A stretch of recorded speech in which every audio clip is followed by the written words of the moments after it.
Hi everyone, Sonia Saf here, health coach and chef for those with ADHD. Today I want to talk about cooking. That probably makes you want to jump out of a window, right? So I read so many comments. Folks that are just overwhelmed, which just that whole process of taking care of themselves physically with food. Sorry, I'm adjusting my phone here, and it's kind of weird that I'm looking down on you, but it's just the way it is. Anyway, a lot of folks are overwhelmed by the process of cooking and organizing themselves and just everything about it. I get it. I can't relate because I am a chef and I'm extremely organized in a kitchen, period. That's how efficient kitchens run, actually, if they're super organized. So, and I'm actually really good at that. But I get the overwhelm. It's a lot to manage, and it's a lot to organize. There's timing involved.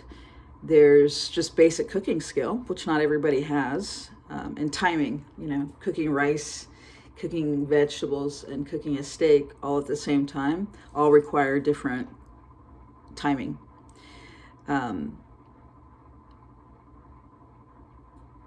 So I get that. How that can be super overwhelming. First of all, I can help with all that, okay? So I just want you to know that. So if you want to reach out to me, pretty soon I'm actually getting my website together now, which is kind of a pain, and fun. Anyway, one of the services that I'm going to offer has a lot to do with this kinds of stuff that we're talking about right now, cooking and organization and just streamlining that for you. But this is what I really want to, so if you have any specific questions relating to food, cooking, organization, anything, put them in the comments. I'll answer them, number one. Number two, it'll be really helpful for me in understanding how best I could serve you. But this is a couple of things that I just wanted to say just generally about the idea of cooking. I want you to have a mind shift around this as much as possible, right? If you have kids, there's a lot of reasons why you want to cook as a family. If I had a family, I would absolutely be cooking with my kids for a couple of reasons. Many reasons, actually. And I don't want to sound condescending, but there's a ton of reasons why I would do this. For one, it's a really lovely way to bond, to spend time with the people that you care about and get to know what's on their mind. A lot of, I know, especially for me as well, I share more when I'm not necessarily, when the intention isn't sharing. When I'm playing a game, when I'm cooking, when I'm just doing other things, and the focus isn't so much sharing. It's just kind of coming up in the natural progression of what I happen to be doing. So you learn a lot about the people that you love, which is fun. The other thing in terms of cooking with people that you care about, whether they're your kids, your partner, your mate, I guess that's the same thing, your husband, wife, girlfriend, boyfriend, lover, whatever, you get to know what's in your food. That might not matter much to you. I'm hoping it will over time, because it's super important to know what's in your food, guys. It just is. Your gut biome, which is everything that happens in your stomach, is now referred to in the health and wellness arena, and with brain neurologists, is your second brain. Your second brain is your gut biome and everything that's going on in your gut.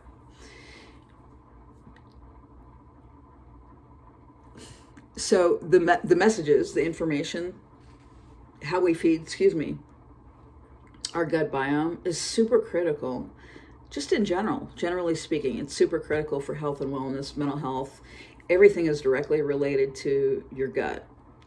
So I want you to understand that, and I want you to understand that when we're talking about, treating your ADHD, is treating your gut health going to get rid of your ADHD? First of all, we don't want to get rid of your ADHD. I don't. I think it's a beautiful aspect of who we are, as long as we could manage the challenges that keep us small, right? So that's not the idea here. The idea is to be empowered and to understand how you take care of yourself affects your ADHD, right? Because we want you to be affected by your health, but in the most positive way that we can, right? And we have 100% influence on that with the choices that we make. It sounds redundant to keep saying that, right? Because I often think, wow, adults know this, but from what I read,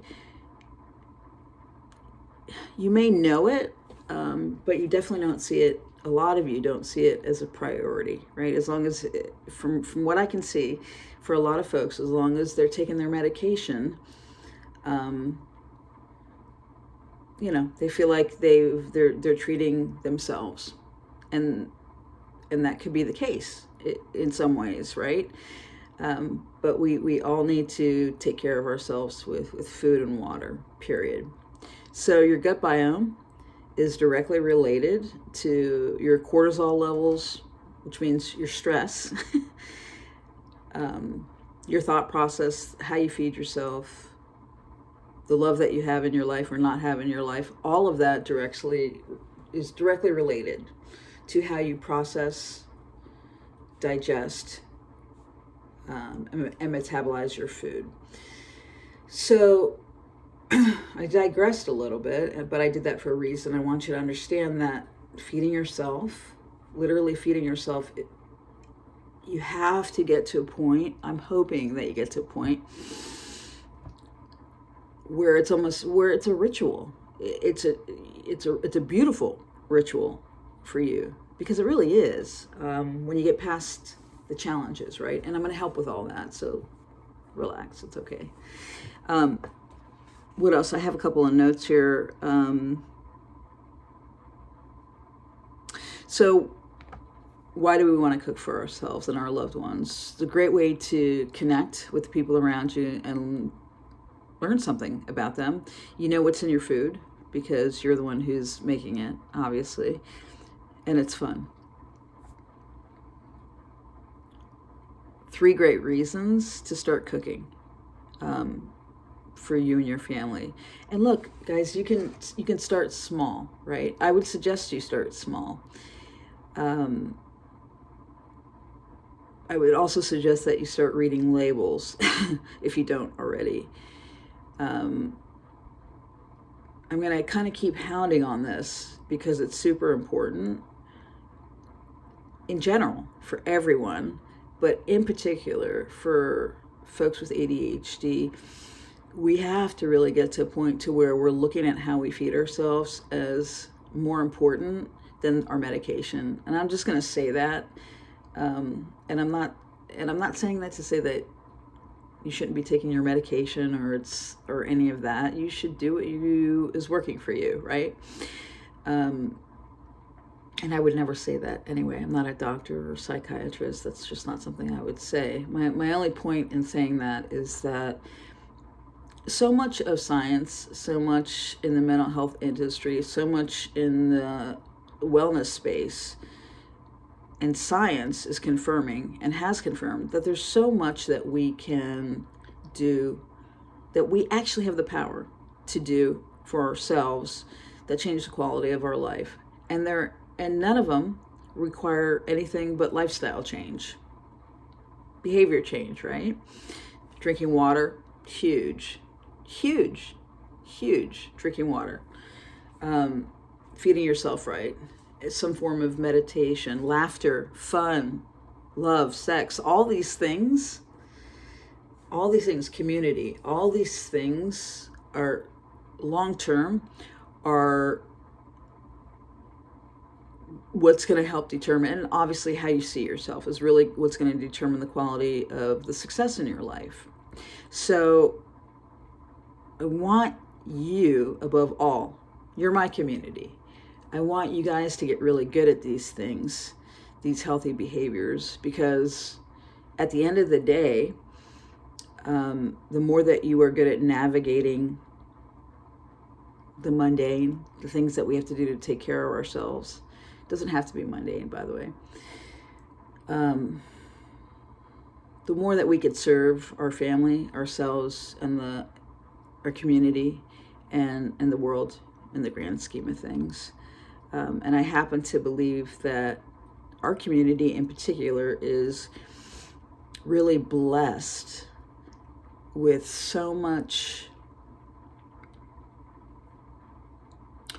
gifts. I'll just say that that the world needs, that the 100% that the world needs.